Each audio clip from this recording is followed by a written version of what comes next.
Hello दोस्तों, नमस्कार। SM किसी चैनल में मैं आप सब लोगों का दिल से बहुत बहुत स्वागत करता हूं। दोस्तों, इस वीडियो में हम लोग कवर करने वाले काफ़ी इंपॉर्टेंट स्टॉक्स को, ठीक है, एंड उसी के साथ साथ बहुत सारे लोगों के कुछ जेन्युइन क्वेश्चंस क्वेरीज भी यहाँ पे आते हैं। तो जितना भी हो सके लॉजिकल कुछ पॉइंट्स आपके सामने यहाँ पे रखना चाहूँगा, तो आप चाहो तो इनको फर्दर स्टडी कर सकते हो। दोस्तों, सभी को पता ही है आज के दिन बाजार में धमाका हुआ और इसके पीछे का रीज़न क्या है, ऑलरेडी 2 वीडियोस हो चुके हैं। बट इसी के साथ साथ जैसे आपको बताया था कि कुछ ऐसी कंपनियां रहेंगी, कुछ ऐसे शेयर्स रहेंगे जो कि खास रडार के ऊपर रहेंगे, ठीक है, क्योंकि अगर देखा गया कि कोई पॉलिटिकल पार्टी जीतती है हारती है तो इन स्टॉक्स के ऊपर हम लोग को अच्छा खासा पॉजिटिव या फिर नेगेटिव इंपैक्ट पड़ते हुए देखने को मिल जाता है। एंड सबसे ज़्यादा अगर किसी का फोकस अगर किसी स्टॉक के ऊपर था, ग्रुप के ऊपर था, तो वो था Adani group. Yes, and Adani group expected था आज के दिन बहुत अच्छा करेगा करके, एंड वैसे ही कुछ सिनेरियो देखने को मिल चुका है। अदानी के जितने भी शेयर्स है, 10 शेयर्स हम यहाँ पे कह सकते हैं उन्होंने अच्छा परफॉर्मेंस दिखाया, एंड कुछ कंपनीज ने तो बहुत ही अच्छा परफॉर्मेंस दिखाया। एंटरप्राइज की बात करें तो 6.5-7% की तेज़ी है। गैस की बात करें 4 से 4.5% की यहाँ पे तेज़ी देखने को मिली है। एनर्जी सॉल्यूशन की बात करें जिसका पहला नाम ट्रांसमिशन था, ये भी 6% भागा है। ग्रीन की बात करें तो 9.5 से 10% के आसपास अच्छी तेज़ी देखने को मिली। जो खास करके टॉप लेवल से ज़्यादा डाउन है वहाँ पे थोड़ी सी हम लोग को ज़्यादा तेज़ी देखने को मिली है। पोर्ट ने एकदम कमाल का परफॉर्मेंस दिखाया, 6 से 6.25% अच्छा खासा भागते हुए देखने को मिला।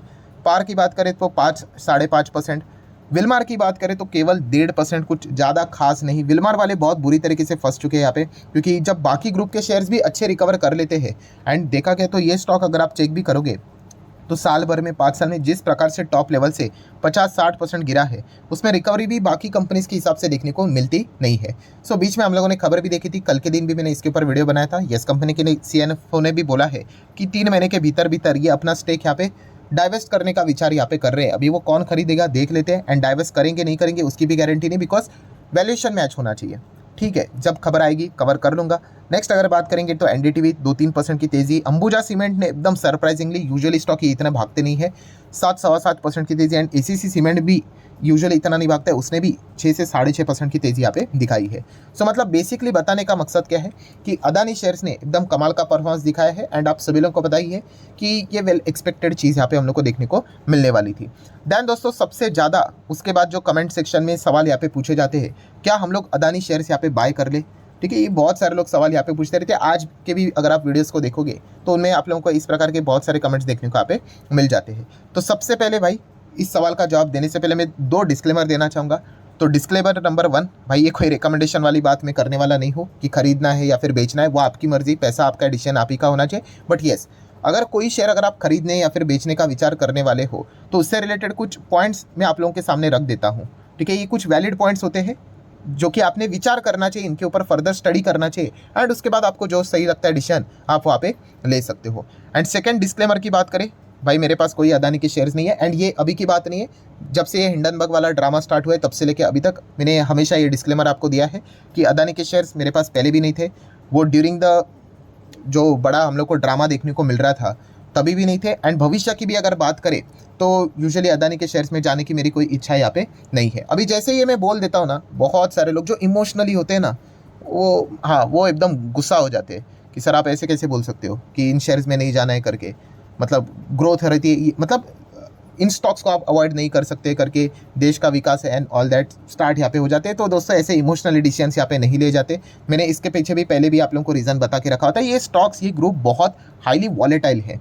वॉलेटाइल है तो इससे में क्या होगा, मेरा जो अच्छा खासा बाकी स्टॉक्स में जो प्रॉफिट है वो पूरा खा के जा सकता है करके। अगर आप इनका अदानी ग्रीन, ट्रांसमिशन, गैस, ये मैक्सिमम स्टॉक्स देखोगे तो आज भी टॉप लेवल से 70-80% यहाँ पे डाउन है। एंड सबसे इंपॉर्टेंट मेजर पॉइंट, ठीक है, जो कि मैं आप लोगों को यहाँ पे देना चाहूँगा, वार्निंग वाला पॉइंट भी है। कौन सा? कि हाँ भाई, जिस प्रकार से अपोजिशन यहाँ पे हारे हैं वो डेफिनेटली वापस इनको टारगेट करने की भी कोशिश कर सकते हैं। मेरा बस काम आपको बताने का है, ठीक है, मानना है नहीं मानना है वो आपकी बात है। तो ये वाला मुद्दा भी आप लोगों को पता है यहाँ पे होना चाहिए। बट बहुत सारे लोग इमोशनली यहाँ पे जाने के विचार यहाँ पे करते हैं।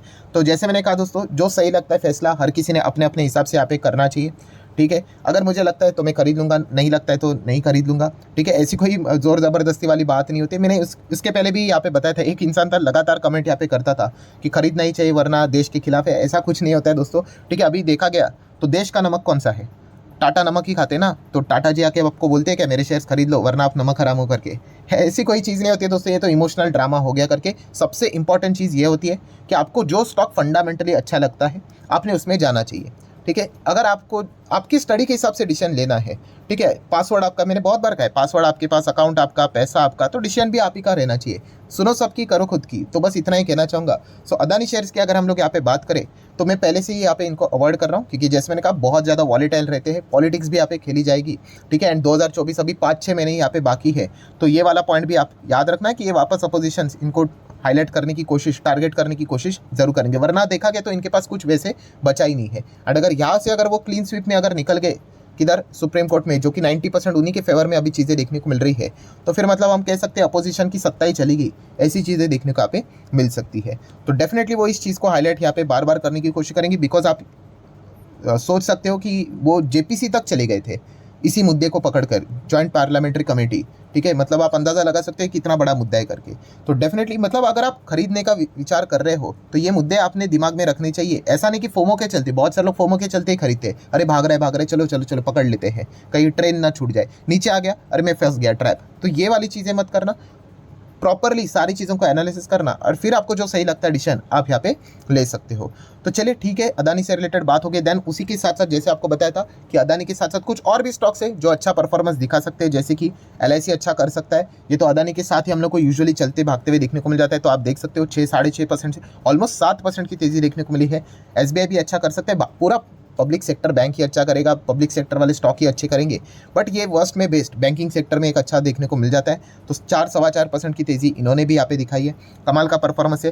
देन पतंजलि फूड्स, ये भी अगर देखा गया तो आप सभी लोगों को पता ही, ये तो खुद जिस पार्टी से बिलोंग करते हैं उन्हीं की एक कंपनी हम लोग को देखने को मिल जाती है, तो इनका अच्छा परफॉर्मेंस यहाँ पे देखने को मिला है। हाँ, अगर हम लोग बात करें जो लोधा था परफॉर्मेंस, लोधा बिल्डर की बात करें तो उनका परफॉर्मेंस इतना कुछ खास देखने को नहीं मिला, जैसे कि आपको बताया था, क्योंकि ये भी अगर देखा गया तो बीजेपी के MLA हम लोग को देखने को मिल जाते हैं, ठीक है। तो कितना है, 0.35% ही डाउन, सो ठीक है यहाँ पे। नेक्स्ट अगर हम लोग बात करेंगे तो यस, रेलवे वाले स्टॉक्स, डिफेंस वाले स्टॉक्स, ये भी रडार के ऊपर थे, उन्होंने भी काफ़ी अच्छा डिसेंट परफॉर्मेंस यहाँ पे दिखाया है। तो RVNL आप देख सकते हो 4, 4.5, 4.25% अच्छा भागा है। IRFC में भी सेम उसी पैटर्न में हम लोग को तेज़ी देखने को यहाँ पे मिली है। देन अगर हम यहाँ पे बात करें तो IRCTC, ये सारे सरकारी कंपनीज है ना, तो इसी के चलते मेजॉरिटी जहाँ पे देखने को यहाँ पे मिल जाती है। एंड जो CG में है, सेंट्रल गवर्नमेंट में है, वही अगर स्टेट गवर्नमेंट में आ जाता है तो मार्केट को अच्छा लगता है। And along with the majority ये तेज़ी हम लोग को और दुगना होती हुई देखने को यहाँ पे मिल जाती है। नेक्स्ट अगर हम लोग बात करेंगे इरेडा, जो जस्ट अभी हम लोग को मार्केट में आते हुए देखने को मिला है, उसने भी 3% की नेट तेज़ी यहाँ पे दिखाई है। सब में अगर देखेंगे तो गैप अप बहुत कमाल का था, बहुत सारे लोग ऑलरेडी ऐसा लग रहा है कि AMO ऑर्डर डालकर यहाँ पे बैठे हुए थे, ठीक है। तो ये चीज़ें हम लोग को काफ़ी देखने को यहाँ पे मिल जाती है। नेक्स्ट अगर हम लोग बात करेंगे थोड़ा सा हटकर कि जितने भी सरकारी कंपनीज थे वही हम लोगों ने देख लिए, तो प्रिंस पाइप का भी परफॉर्मेंस काफ़ी अच्छा रहा, 4% के आसपास हम लोग को अच्छी तेज़ी देखने को मिली है। और इसको तो ज़रूर यहाँ पे नोट कर लेना कि इलेक्शन के रिजल्ट के चलते भी अच्छा खासा भागा है। एंड उसी के साथ साथ कंपनी के जो अभी रिसेंटली Q2 के नंबर भी थे, क्या कमाल की तेज़ी दिखाई दी, शायद से आप भूल गए होंगे, मैं नहीं भूला हूँ, मैं नोट करके इनको रखता हूँ, ठीक है। तो इसी चीज़ के चलते प्रिंस पाइप भी ज़बरदस्त यहाँ पे हम लोग को परफॉर्मेंस देते हुए देखने को यहाँ पे मिला था। अगर हम लोग यहाँ पे चार्ट पैटर्न देखेंगे 6 महीने का, ये देखिए जो बीच में तेज़ी देखने को मिल रही है ना, इतनी बड़ी कैंडल स्टिक बनी थी, वो इनके रिजल्ट के बाद एकदम एक्सेप्शनली अच्छे नंबर्स देखने को यहाँ पे मिले थे।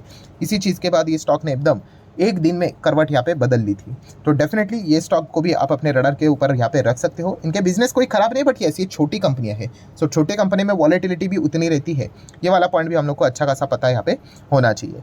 नेक्स्ट अगर हम लोग यहाँ पे बात करेंगे दोस्तों तो Tata technologies, yes Tata technology की अगर हम लोग बात करें, तीसरा दिन यहाँ पे रहा है ट्रेडिंग का।